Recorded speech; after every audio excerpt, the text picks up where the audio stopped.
К врачу заходит пожилой пациент. «Доктор, я хочу проверить свое здоровье. Уже вижу, батенька, явно выраженный склероз и диабет. А как вы догадались, доктор? Ширинка расстегнута, а вокруг нее пчела летает». Мужик у терапевта. «Доктор, у меня живот сильно болит. И вообще, нехорошо мне. А что случилось? Ягодки в лесу съел». «Какие ягодки?» «Да как-то не разглядел». «Ну, это не ко мне, это к окулисту». Одна подруга поучает другую. «Да чего ты боишься знакомиться с его родителями? Это не страшно. Вот знакомиться с его женой тебе будет гораздо страшнее». В кабинет к врачу врывается пациент. «Доктор, через 59 секунд я умру. Подождите минутку». Встречаются два друга. «Как дела?» «Да вот, проблемы замучили, и со здоровьем не очень». «Выходит, плохо?» «Да нет, выходит хорошо, заходит плохо». Вовочка через замочную скважину наблюдает за учительницей в туалете. Она, увидев его, начинает быстро поправлять юбку и кричит: «Вовочка, опять ты? Ну что мне с тобой делать, чтобы через 5 минут твой отец был у меня в кабинете, бесстыдник?» Вовочка поворачивает голову и говорит: «Пап, ты слышал?»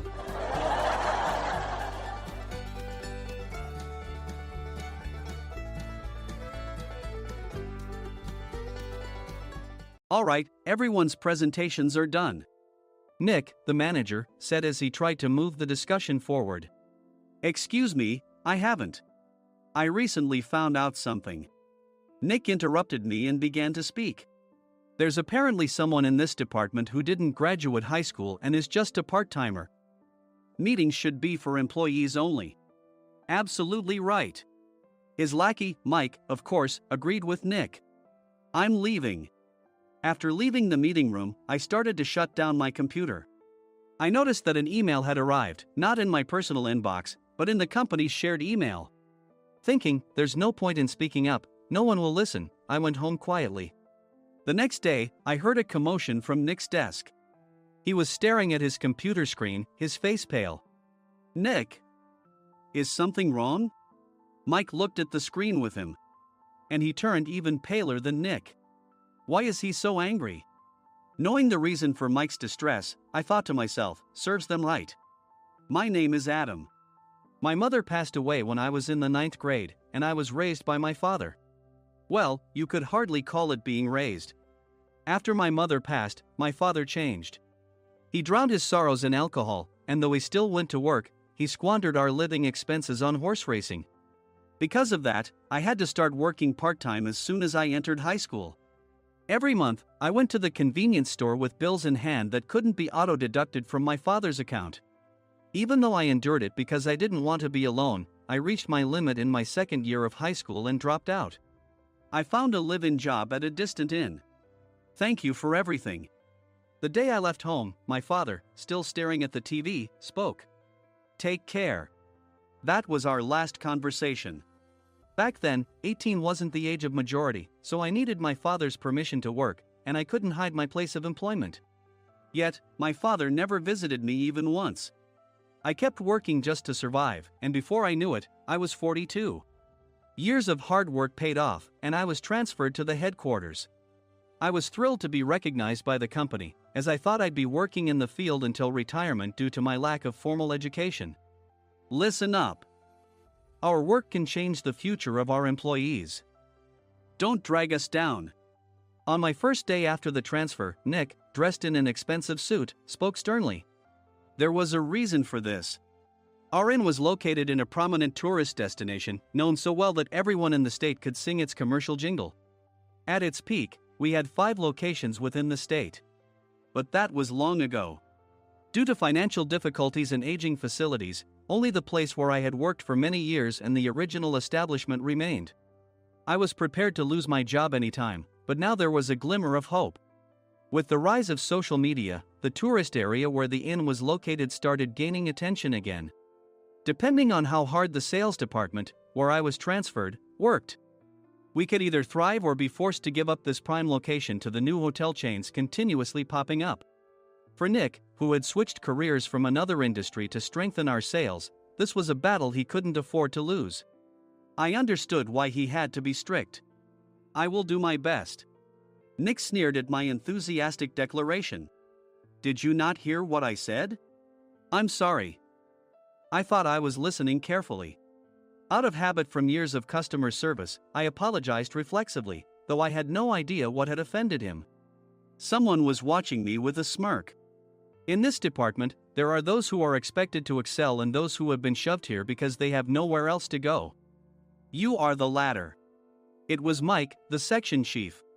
He's 7 years younger, at 35. But he was called to headquarters much earlier than I was and had been moving around within the headquarters ever since. I'm not jealous, but I can't accept that he's my boss. Graduating from a prestigious university, he has an unusually high pride and caused many problems as a newbie, making things very difficult for me when I was the front desk leader. When I found out Mike was transferred to the sales department a month before me, I was disheartened. Mike is right.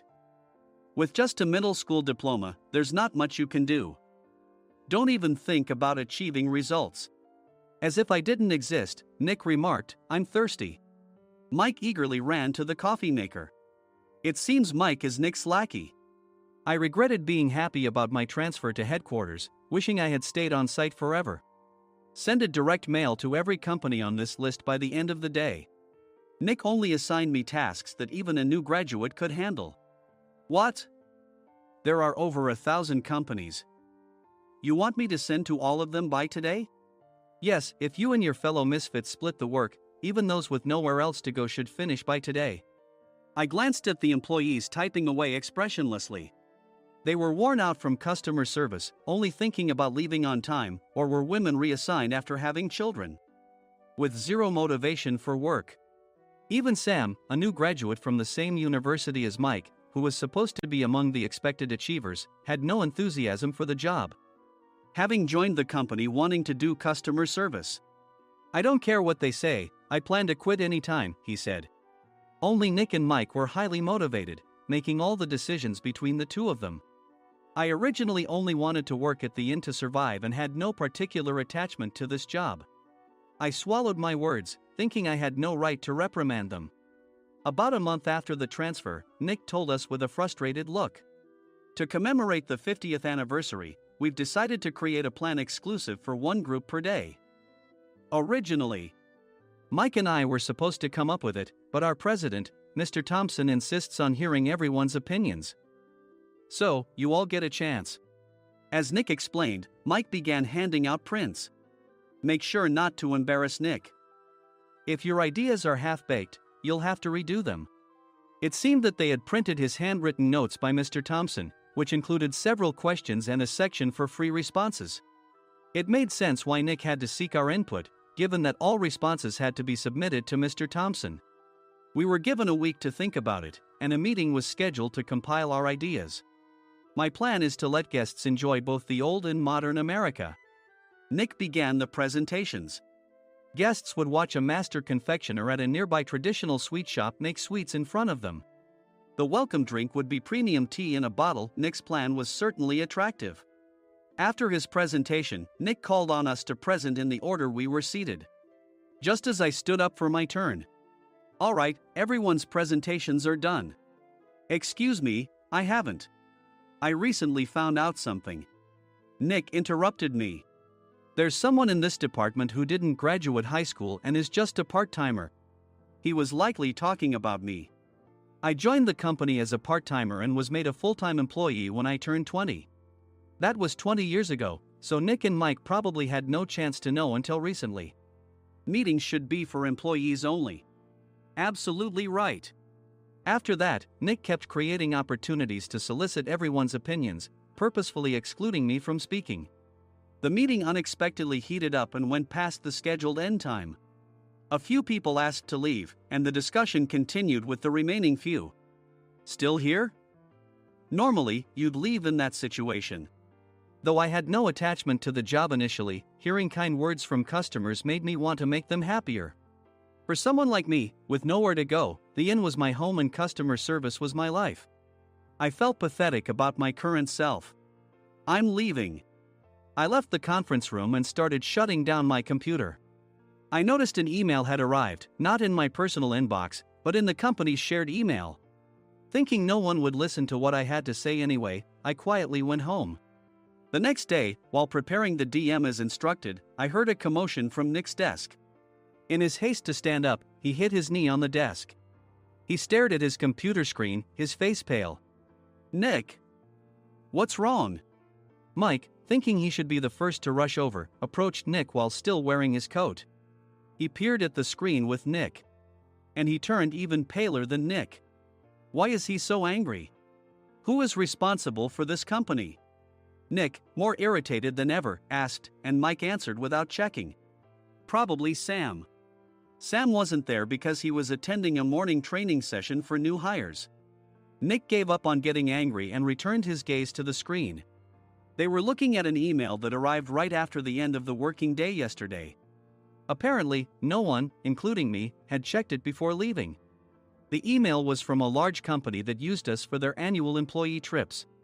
The president and executives of that company also frequently used our services personally. President of the company, Mr. Mason himself, had declared that neither he nor his company would ever use our services again. Well, some companies cancel their employee trips or stop using our services due to financial struggles. Let's just move on. Mike kept wiping the sweat from his forehead with a handkerchief. Knowing why Mike was so agitated, I quietly watched their interaction. Do you know how much revenue we get from that company?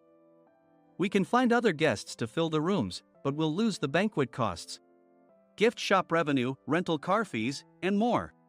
Moreover, the gifts were supposed to be prepared by the traditional confectionery shop involved in Nick's proposed plan. If it's known that we incurred such a huge loss at this critical time, Nick's position in the company would be jeopardized.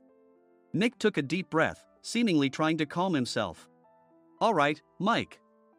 Go to New York right now and apologize to Mr. Mason. What? You're coming with me, right? I have urgent work to do. I trust you, which is why I'm entrusting this to you. Please. Mike, believing Nick's sincerity, agreed with a determined look on his face, saying, yes. That's Nick for you. Even if Mike went to apologize, Nick would shift all the blame onto him if the client didn't change their mind. Well, it was Mike's fault to begin with, so it served him right. About 3 hours later, Sam answered a call from somewhere and repeatedly apologized, saying, I'm very sorry. Everyone watched to see what was happening. After ending the call, he informed Nick with a weary tone. When Mike arrived at the client's company, he only made things worse, further infuriating Mr. Mason. He was demanding, get his boss here immediately. It was no wonder Sam was exhausted, dealing with such a call right after returning from training. What is that idiot doing? All right, Adam, you're coming with me. If sacrificing Mike didn't work, then I must be next. Normally, I'd want to refuse at all costs, but I saw an opportunity in this situation. If I can be of assistance, I'd be happy to join you. I immediately followed Nick, and we flew to New York. When we introduced ourselves at the reception, it became clear how serious the situation was, as the receptionist personally escorted us to the president's office. Angry voices leaked through the door, making both Nick and me uneasy. Excuse me. I'm Nick, the supervisor. I understand my subordinate has caused you trouble, and I deeply apologize. Nick, with his experience in the corporate world, knew enough to offer an apology before excuses. However, his customer service skills left much to be desired. I sighed as I saw Mike trembling like a small dog in the corner of the room. What kind of training are you giving your subordinates? Mr. Mason glared at Nick with a red face. The intensity of his gaze made even Nick take a step back.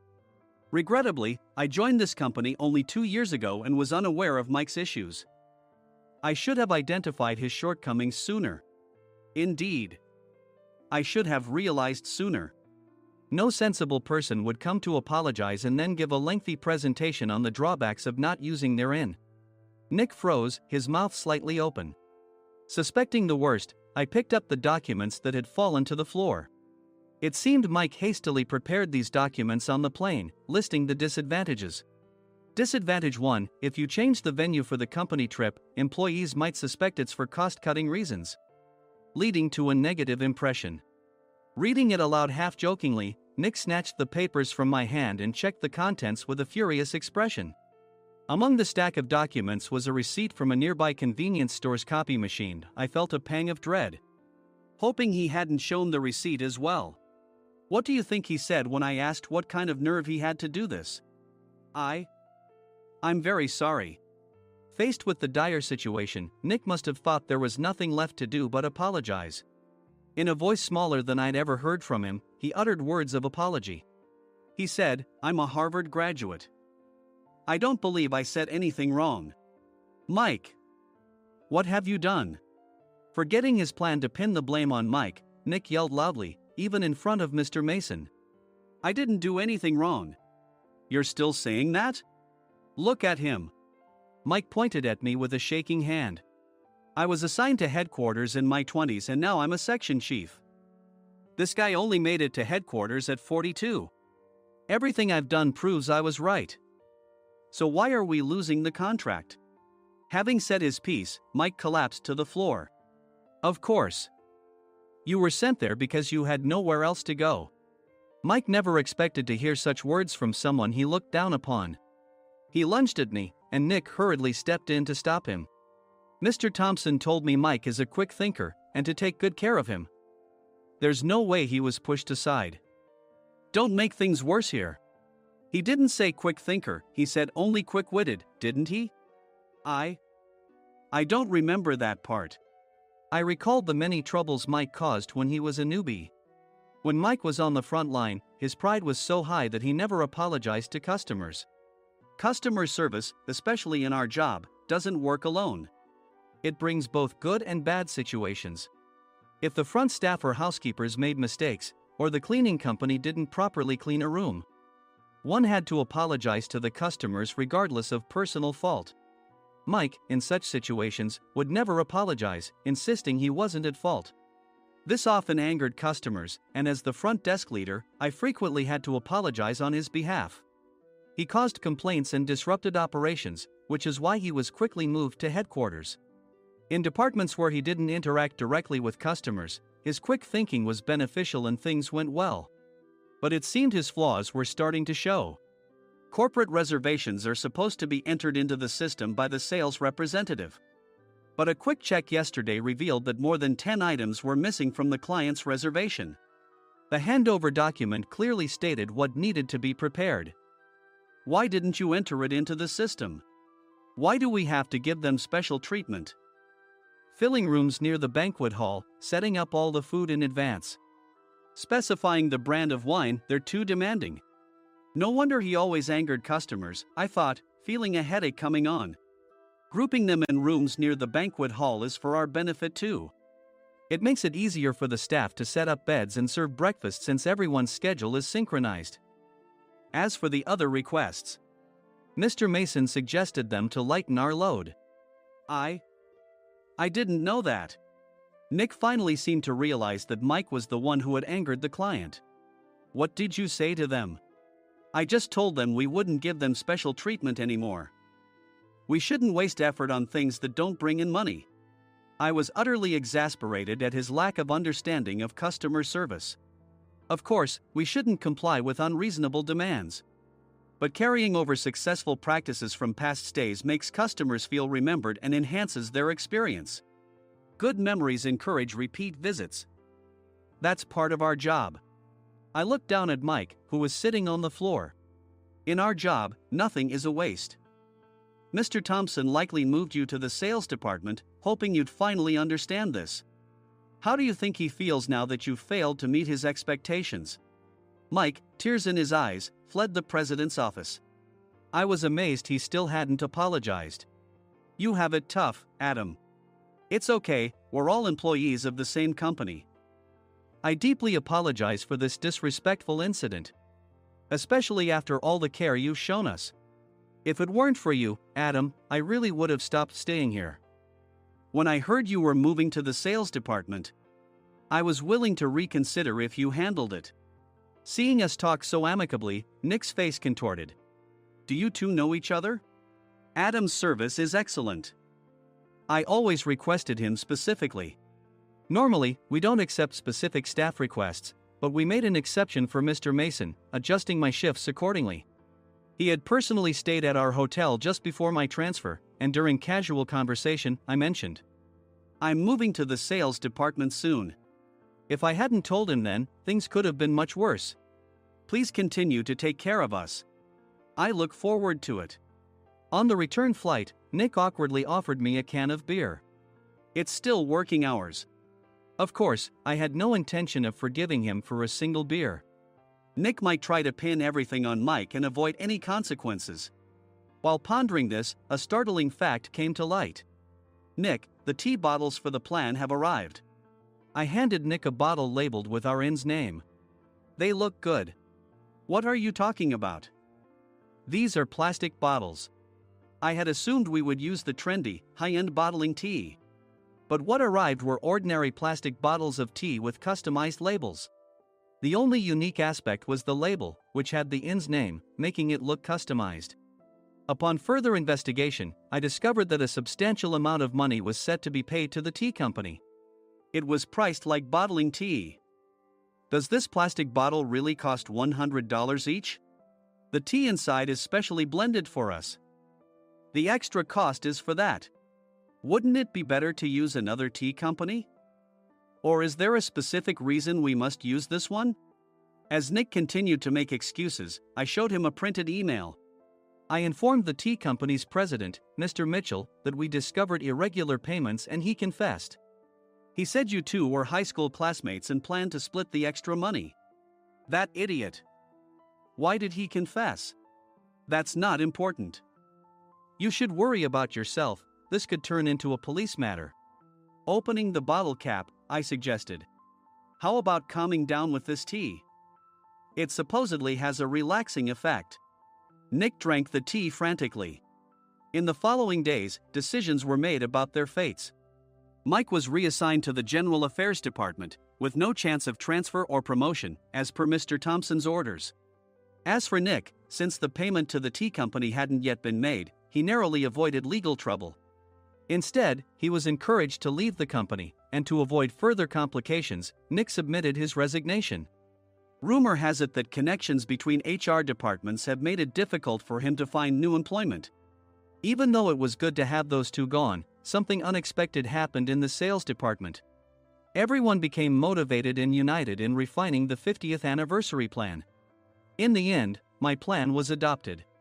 We collaborated with the Tourist Information Center to provide personalized guides. The plan, tailored to the number of guests, was truly special for the 50th anniversary. Hey, is Adam's family coming to stay? I immediately booked that special plan for my family. Sam noticed it on the reservation list and quickly picked up on it. Yes, I'm inviting my father. That's great. I might invite my parents too. I lacked the courage to face my father just as Adam. But here, with the confidence Mr. Mason praised, I felt ready. The 50th anniversary plan was a perfect opportunity to reconnect with my father. I hoped to bring back the days when we could laugh together as we once did.